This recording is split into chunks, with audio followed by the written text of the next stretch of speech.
All right, awesome. I think I got it going. Yep. So and I'll pull up my PowerPoint presentation too. It said, how was the habit you've been studying during this module played out in your life prior to now? In what area of your life is this habit most evident and least evident? So this week's habit, I did chapter 2 for the seeing your life from the end habit. Yes. Honestly, this was not really a perspective that I've really tried to encompass in my life before. It was a pretty new mind frame. I think growing up, I've always had a sense of like carpe diem, like living it day to day and like seizing the moment. But I feel like this is that, but from like a bigger standpoint where you see like the grander picture of life, not just taking it day by day. Yeah. So I would say it was not evident at all until I started seeing it from that sense. What about you? I wrote pretty similar. It's been a newer habit, a newer thing for me to experience. Recently, I had a weight loss surgery, and it was the first time that I could say that I kind of practiced this situation where in the beginning of my journey of getting that, I had an idea of who I wanted to be in the end. And so having that idea of a healthy person, of being someone who could participate in daily activities, that's kind of what I held on to during the mundane meetings and appointments. So I do have that experience where I was able to have the end in mind. But as far as like personal goals or me as a person, I don't do that. I think I have a mindset like you where every day is going to be different, and it's really just the choices you make in that day that moves you on. You're never really guaranteed tomorrow, so why try and put so much effort into planning for that? I think maybe that's just where I stood. Yeah, and I agree. Like I think I have like a general vision, like maybe like a 3 to 5 or 5 to 10 year plan, like I'm gonna finish school and I'm gonna go into this career and I'm gonna move here. Like I kind of have like broad things of that. But I never basically practiced like the whole like looking from the outside, looking in, what would my life look like? And what am I doing to get me there? Like that just, that was very different for me. Definitely. But I think that one of the things that they talked about a lot in the book was how this skill can kind of be very helpful for parents. That, we kind of like get in our own heads, like in the moment when things are like, when things are tough, like if your kid is throwing like stuff against the wall and screaming, like it's hard for you not to think about, oh, this is a good teaching moment. You're like, like what's going on? So I think that that's something that I would like to bring with me. Like I want to make that the most relevant part, because I have a 4-year-old and a 1-year-old. And sometimes I forget that like challenges like that can be teaching moments and can be like stepping stools to like the next thing that they can learn as little people. But like in the heat of the moment, it's hard to think about that sometimes. So I think that's a good mental practice to have. Yeah, I taught preschool for quite a few years, and it's almost freeing when you look at the bigger picture than looking at the little small things. Because when you, let's say, have a class of 20 to 26 children, you may not be able to get them all to sit in the circle quietly and listen to maybe the story you have or the lesson you have planned. But if you keep your mind on the bigger picture that they're still developing properly, we're still moving forward in maybe not the more specific lesson, but the grander lesson, of friendship or how to communicate.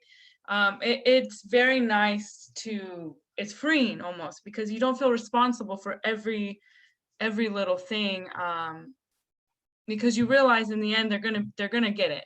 You know, Yeah. it's going to be on their time.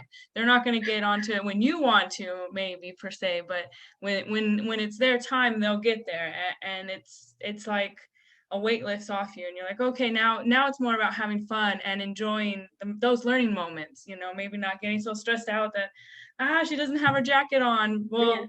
it's okay, because you know we got outside and her jacket's available if she wants it. You know, Yeah. it is a nice mindset to have, but it is hard to obtain it sometimes when you have a lot of responsibility on you, you know. Yeah, totally. I would say like I feel like I'm pretty like go with the flow, like 90 to 95% of the time. It's that 5% where I'm like, I gotta wrangle that back, you know. Yeah. Here. Number two is habitual. What are the benefits of being habitual with this habit? How consistent are you with this habit? What factors play into this? Would you like to answer that one first? Sure. So I wrote a bit about having the end in sight, keeping the big picture in mind is going to help you deal with those daily issues or tasks you have. Like for instance, school. The bigger picture is obtaining my degree. Well, right now I'm faced with, you know, being a little behind, and do I make the decision of withdrawing or trying to stick with it? And even no matter what I choose, I still get to work towards the bigger picture of getting my degree. Just because this decision may slow it down a bit doesn't necessarily mean I'm not going to get to there. So that kind of takes off some of the pressure of these decisions, you know. If you keep focused on winning the race, if you trip, you'll get back right up. So I found that would be a benefit of being habitual about keeping the end in sight, keeping focused on that, and not really focusing on the little things that you have to face. I wrote on page 105. He was talking about ineffective scripts we may have.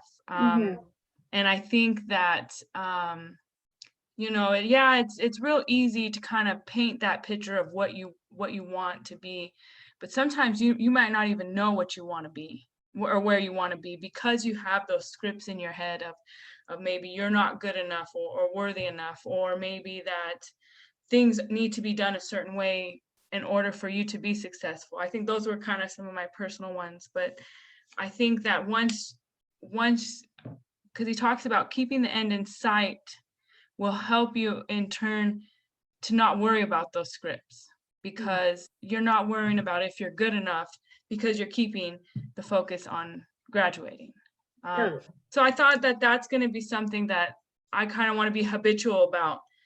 If I keep the end in sight, it's going to help those scripts that I have about myself and my journey to kind of fade, hopefully.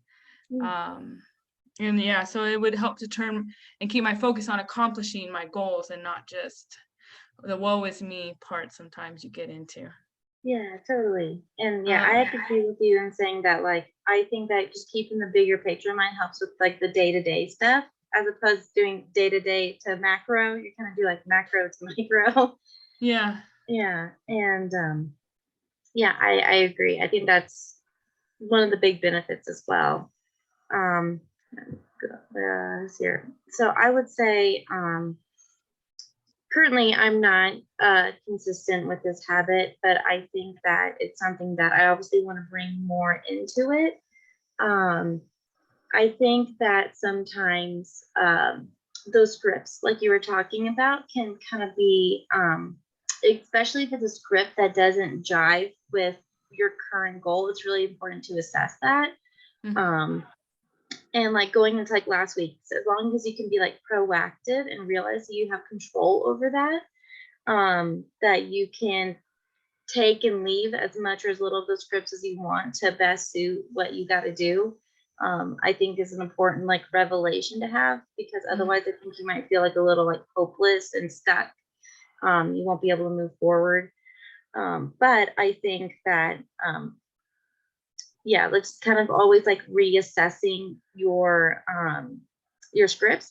And also I think it's important that like as you get older and like time changes and maybe even your goals change, like to also come back to those scripts and go Yeah. back to those ways of thinking, like, well, does this actually suit me? Does this actually benefit me? And I think that will help overall, like, your greater happiness. Mhm.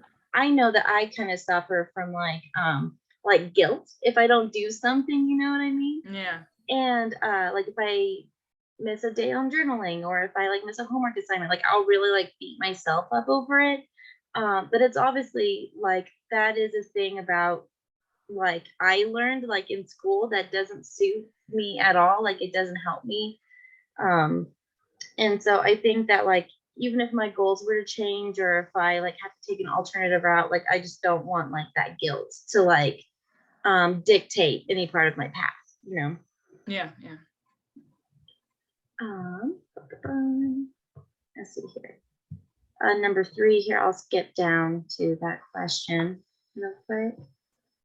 Um, so it says for the summary, it was talking about how in that journal, it said many youth are expressing dissent towards economic, social, and environmental policies and practices that contribute to climate change in diverse ways.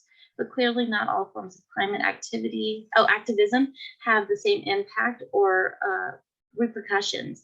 By drawing attention to multiple ways for youth to express their political agency, both within and outside of traditional political processes, we have highlighted and analyzed the diverse ways that are challenging power relationships and political interests to promote climate resilient futures.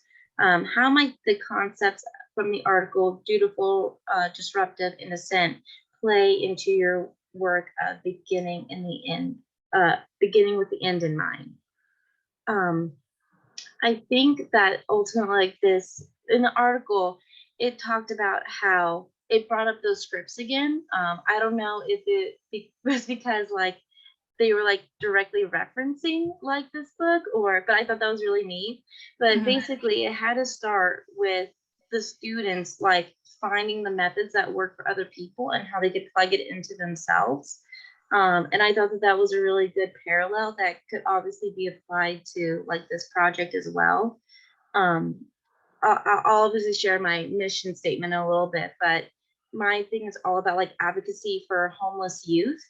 And I think currently that there's a lot of like misinformation and biases and um, just overall bad ideology when it comes to like stigmas around homelessness, and particularly like young kids Mhm. or young people even. And I think that like part of this project that's going to require like the big mental work of it is how like what am I going to like find that works and like take back into it, because currently I don't know if there are very many like resources available that I can like pull from. But I Mhm. think that like finding what works and rewriting that social script, like even in my own mind, like if I have my own biases towards it, to find like the best solution. So I went over the article a little bit, and I just kind of looked at the different types of dissent they had. And my passion project was going to be along the lines of raising the current standards in Arizona for preschool teachers. Because Hmm. currently you only need to have a high school diploma and 6 months of working with children to be a preschool teacher. Wow. And you know, as one who kind of went through the preschool system, if you don't have teachers that have some sort of training or education in the field they're working, they usually don't choose the best practices when dealing with children, and it could be pretty stressful sometimes to be alone with that many kids in a classroom. And I actually just read an article, a lady who had a home daycare was caught hiding 26 children in a basement. I heard about that. Yeah. Yeah, and it just breaks my heart because these kids don't deserve that. And sometimes parents are unaware of, they don't know the teacher's qualifications and may not come across within the interaction they have at registration or whatnot. But I was a assistant director, and there's just some things that were happening, and every time I try to address it, like just the lack of general child development knowledge, it was really hard to get these teachers on board with best practices. And you find almost that there's this stigma of, it's just daycare. They're just little kids, it's Mhm. though, kindergarten is when school starts, but it's really not. So much development happens in the first 5 years. And a lot of the times, children are at school the majority of the day. Unfortunately, parents have work. And if we don't have good quality teachers in place, we're setting up, their school career not to be successful. They're not going to be successful in kindergarten and in first grade and second grade if they don't have the skills that are needed for that culture. So that was my project, and so the one dissent that I thought would best help raising the standards of preschool teachers would be a disruptive dissent, because the disruptive dissent talked about how they were not going through the normal channels. So it would be like starting petitions or maybe protesting or boycotting schools that aren't following licensing standards and whatnot. I thought that this would be the best way because it would be quicker. I feel like if you were to go through the channels of proper for dutiful dissent, it would just take too long. And I feel like with maybe how small, because preschool is not also a required, it's not required for children. So I can see then therefore using those channels is not the best appropriate manner. Yeah. And I Yeah. was thinking for mine was doing the dutiful, because as like the students were doing it, they were just slowly like enacting like new ideas, and like, it is a slower process, like you Yeah. mentioned. And I think that that's something, because like I was wanting to work through like the public school system and like slowly like start integrating like resources and information that way. So it would start with like a single grade and then an entire like wing, or then more teachers. It would obviously be a Mhm. slow growth. Um, but I agree with you that like I think disruptive would be get best for that. And like it would be like very disruptive to like the community as a whole, because if say teachers strike, preschools close, parents have to miss work, like Mhm. that affects like employees and affects employers. It affects people who don't even have kids in preschool, and it kind of Yeah. gets like the public attention on it, Yeah. which I think would ultimately need to be needed, because that would probably be like a statewide like deliberation for like ultimate like more government like involvement, right? Is that kind of like Yeah. the role you would have for it? There was a thing a while ago called Universal Preschool, and it was, I don't remember when, like maybe 10 years ago they were talking about where it would be more regulated, where it'd be kind of like a pre-kindergarten school.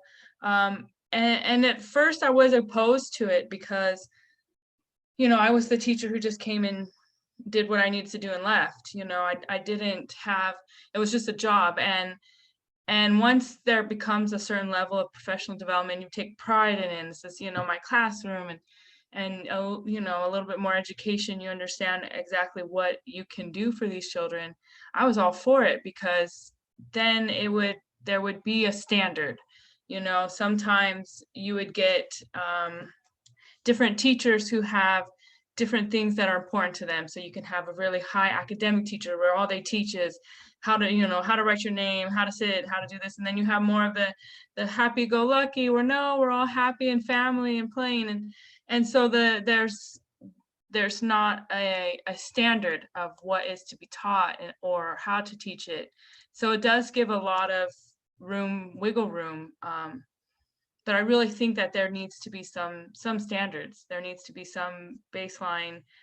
These are the milestones that these children need to reach at this age. Maybe you can have a little say on how you get there, but you still need to get there. Yeah. So yeah, and actually I was thinking of starting instead of having like the teachers strike, it would be more along the parents striking. Yeah. Having the parents understand, the importance of this age. You're pretty much paying a lot of money in some situations for someone to watch your child. They need to at least have proper training or education to help them. Unfortunately, a high school diploma doesn't get you there. I started in California. In California, you just needed two community college classes. Yeah, And that's the it way it was is here in Colorado too. yeah, it's just, and that's more in Arizona, there's nothing. Mhm. And so it's like, well, just a basic child development class and a basic, how to deal with 20 kids crying, or if you're working in an infant toddler classroom and you have babies that are under a year old, how they're supposed to lay in the crib, or how to feed them or heat up their milk. It was astounding, some of the teachers that were in some of the classrooms, and just nobody cared because they fit the requirement. And so Yeah, it was a body, and it just kills you because I want more for the kids. I feel like totally. it's our job to equip them to be successful. So Yeah, and I was gonna say, like, after I graduate, I'm planning on like entering into like daycare, because I wanted to be able to take my daughter with me, since mhm. she's only a year old, and I'm like really astounded by like how low the bar is. I was like, oh, like so you're like only gonna pay like $11 an hour, Yeah. like, but you're gonna make me work full time, and Mhm. like, but I don't. The only thing I need to have is like CPR certification. Yeah. Like that's the bar is very low, and I would think that Yeah. it would be higher for childcare services, but And that was one of the things I was going to lead into, is if we raise those standards, hopefully down the line would become higher wages, mhm, more respect for the job. You're not just a babysitter, you're an actual teacher, an educator. yeah, absolutely. But it's hard when, like there's no bar for it. Hmm. And so yeah, that was kind of where I was going. Sorry. Yeah, no, it's perfect. That's a good segue then. Let's see here, and we'll do the next question. Ba-ba-bum. All right. So it says, read your passion project statement out loud. Since you last read it, do you think it needs to be tweaked, and how? Um, so my mission statement, so let me make sure I'm understanding this correctly. Yeah, I'm doing like the 3-sentence question, I think. Okay. Okay. So my big question that I just had was, how can educators cultivate resources for students facing homelessness in their classrooms? And the statement was, every year, approximately 2 million youths in America will experience a period of homelessness, which can be detrimental to their health, safety, and academic achievement. Yeah, this problem goes widely unresolved, as minors do not have the same access to community resources as homeless adults do. The consequences of this neglect can lead to prolonged suffering of one of the most vulnerable populations in our society. This blog is dedicated to the exploration and cultivation of resources for homeless youth within the educational environment, so that they may advance beyond their impoverished conditions from the safety and comfort of their schools. Um, I think since reading it, I still think my like idea for it is still on point.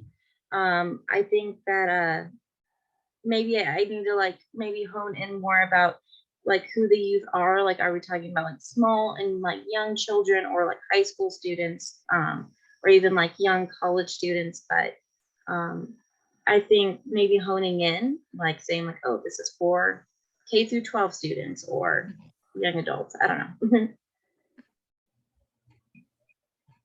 So I wasn't quite sure what exactly the project statement was. Was that the paragraph we wrote? Yeah, for the Okay. first blog post. So my paragraph is, a preschool teacher's role is critical in aiding in the achievement of milestones for the first 5 years of a child cognitive, social, emotional, physical development. In the state of Arizona, only a high school degree and 6 months of childcare is needed to be a preschool teacher that can care for 13 children alone. This daunting task could be overwhelming and stressful to those who are not properly educated or trained in appropriate practices for the age group they're caring for. This could lead to inappropriate practices and a generation ill-prepared for their school career. This blog is dedicated to raising the standards when it comes to early childhood educators in the state of Arizona to ensure our future generation successful. And the area that I think I kind of needed to help was the consequences sentence. I didn't want to sound like end of the worldy-ish,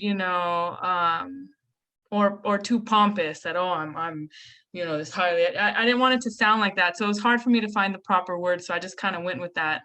But if I was to start editing, that's probably where I would start too.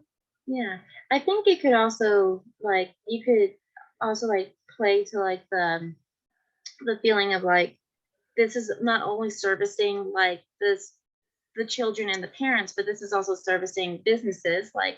Yeah. And it so that they have higher credentials, so therefore they can be trusted and have good customer rapport. And also it'd be good because it can also be the employers investing in the employees, so it could be a benefit for them too. So say if someone is really interested in doing this, maybe in the beginning, as a transitional phase, the school can be okay, we'll help invest in your education so you can stay working with us.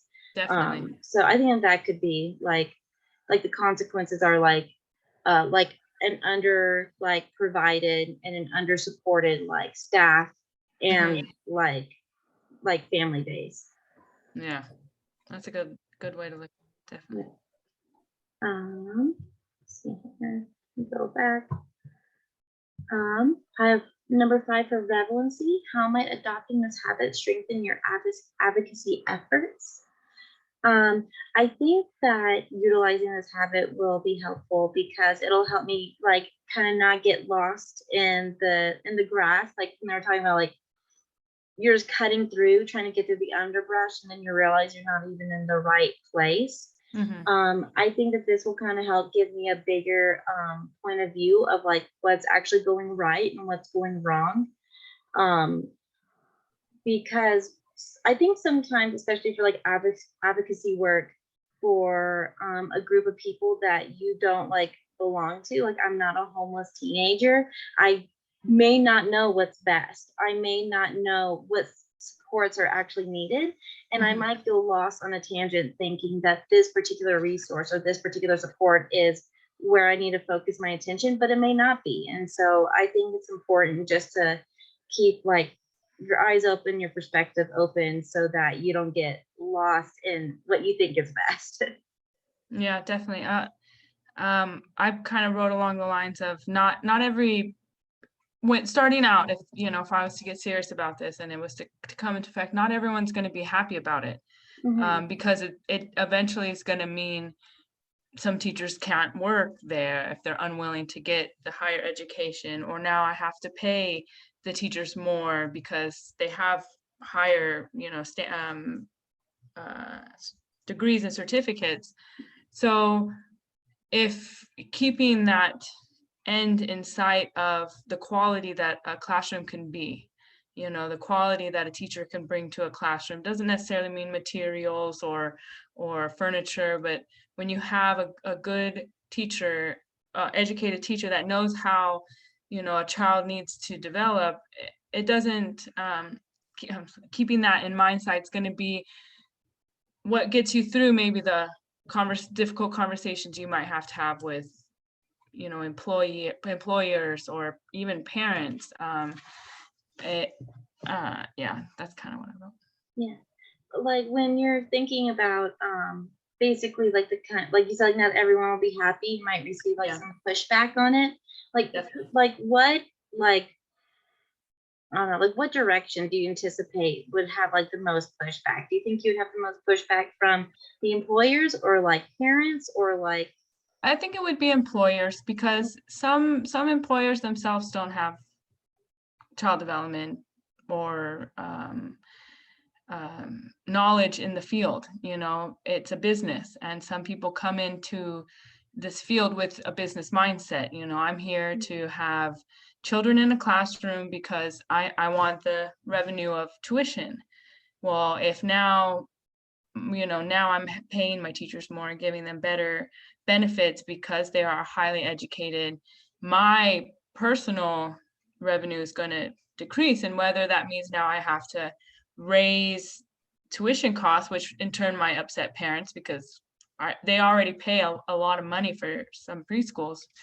It could be some pushback from that sense, but the benefit of their child being successfully ready for the next stage in their school career is worth that extra money. So I don't know. I think that God, maybe just showing data on a school that is using teachers that are highly educated and the revenue they may increase, and maybe your first year you might have some loss, but in the long run, after 5 years, this school is showing profits, this school is showing profits. Some people don't have the mindset of what's best for the child. They're looking at what's best for the business, and that's kind of hard in daycare. And if we were to move towards a universal preschool where it is more government run and not necessarily for profit, it would be easier to kind of get away from that mindset. I worked in Head Start for about 5 years, and it was really nice because you didn't have to worry about tuition. I'm not here putting on a show for someone's money. I'm now here for the development of this child. And so when you take money out of it, there was different politics involved. I still had to do a lot of paperwork for the money, but it was more about what was best for the children. So totally. I think that would be. Yeah, I was gonna say my son is in like a public preschool program. And because he was in not Head Start, but he was like in early intervention, it was like paid for by like the local like school county and stuff. But even like without that, like I knew that if we were going to do preschool, I would want to do it through a public school because I was most interested in him getting used to the classroom setting and socializing and learning those skills to have him prepared for kindergarten. Like I didn't want to just drop him off somewhere and have him like just play.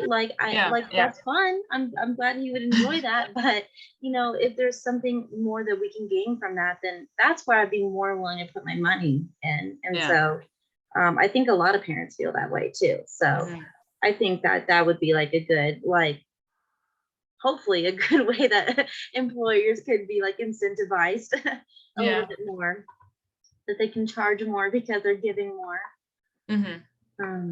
Is there discuss how you're going to leverage this habit to strengthen your ability to start a movement.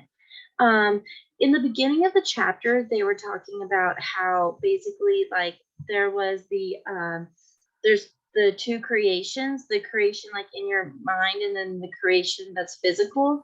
And I think that having this plan kind of sets out like a blueprint, like an architect or like a painter, even like where they kind of sketch things out to make sure everything's going to fall into place.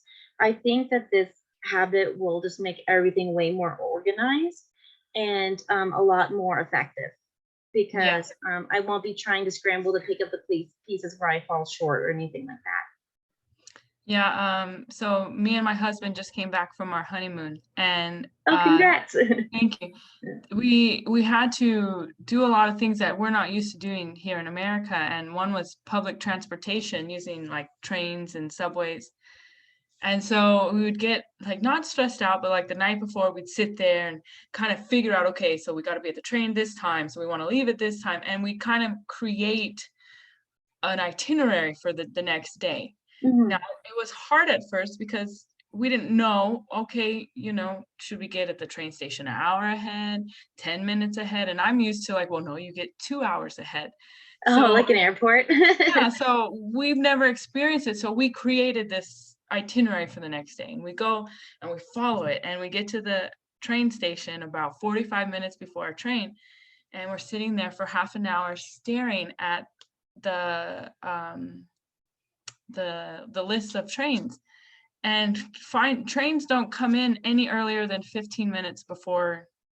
So it doesn't matter what time you get there, you don't know where you're going until 15 minutes before your train. So it was interesting to see how even those blueprints are going to change Yeah. experiences. And I would start to get a little frustrated because I'm like, well, why are we even trying to figure it out? Because we don't know until it happens.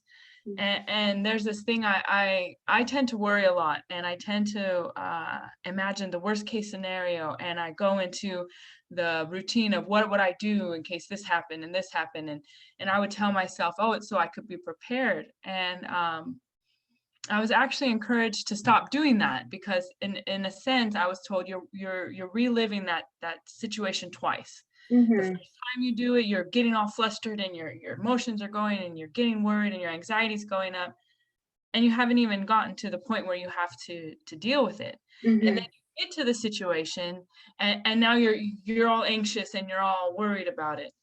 And so when you kind of have it in this mindset where you have your end in sight, your goal in sight, and you're not necessarily trying to relive the worst situation, but you just want to have your steps laid out for you.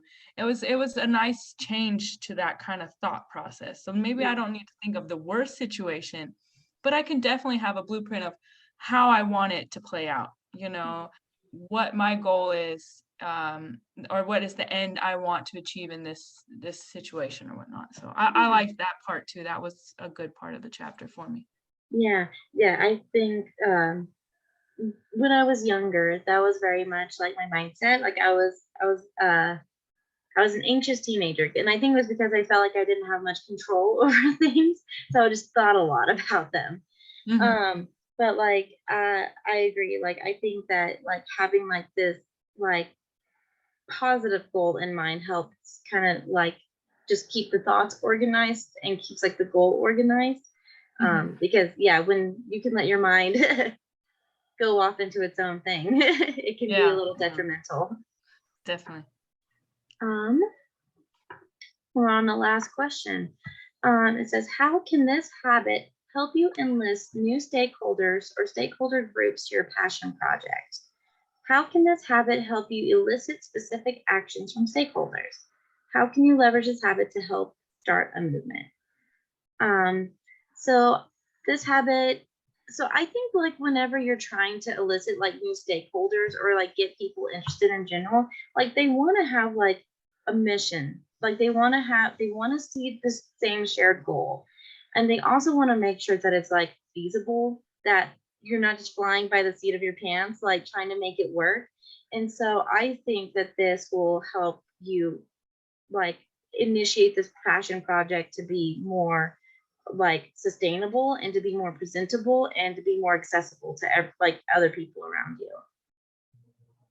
Yeah, when I was thinking of stakeholders, my first thought were the parents involved because the parents in my passion project are the ones who have, I feel, the most at stake. These are their Mhm. children's. This is, their money that they're putting in towards school, and or if they are in a for-profit. But so it was more just wanting to educate them, wanting them to realize kind of what they're being given and what they can get. This so having that end goal of maybe showing them, hey, this is quality preschool with a quality teacher. This Mhm. is how interactions are supposed to be. Maybe giving them insight to that and letting them see that, and then, okay, now let's look at this particular classroom. And I don't know. I didn't really kind of understand this because stakeholders to me would just be someone I kind of was thinking of who had like money involved. Yeah. So it I would like be fun.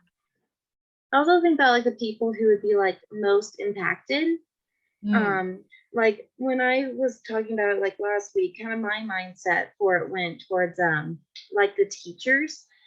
Because basically there's like children who face like financial hardships are more likely to have like behavioral issues in the classroom. They're more likely to be suspended. They're more likely to miss classes. They're more likely to not like perform to the same level academically as their peers.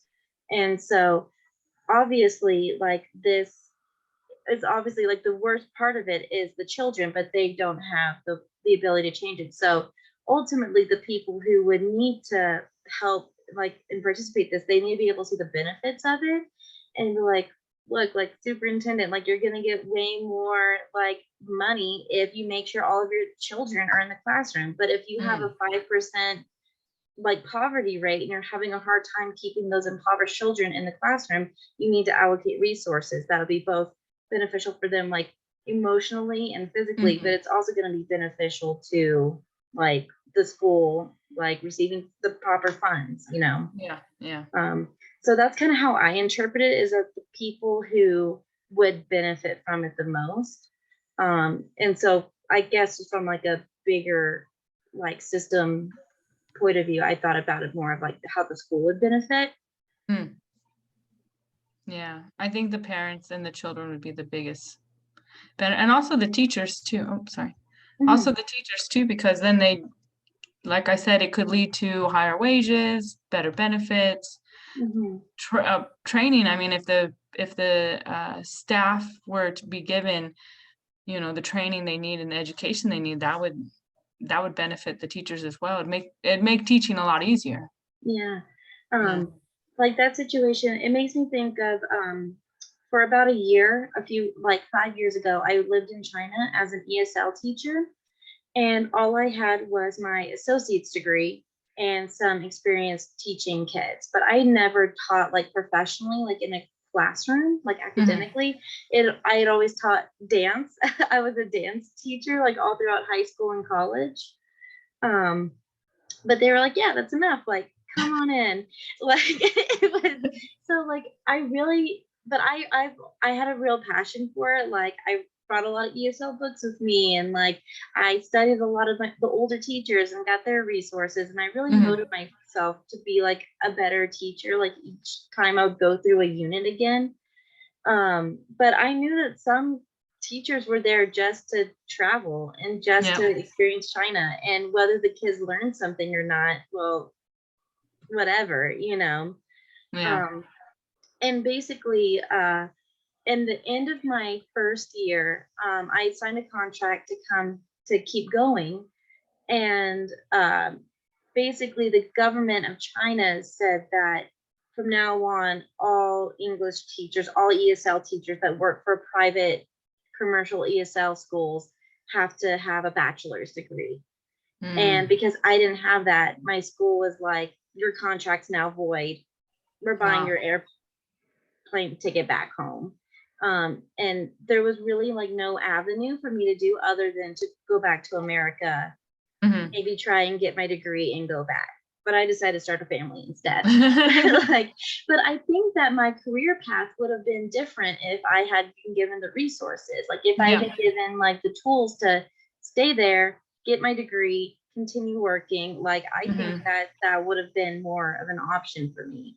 And I think that teachers who fall under this, they're like, I really love teaching. I really like it. And like, even though I don't have experience, I want the experience. So I think that a lot of like new, like young and like developing teachers would be super interested in that prospect. Yeah, I agree. Yeah. All right, awesome. Well, are there any like questions you have about like my overall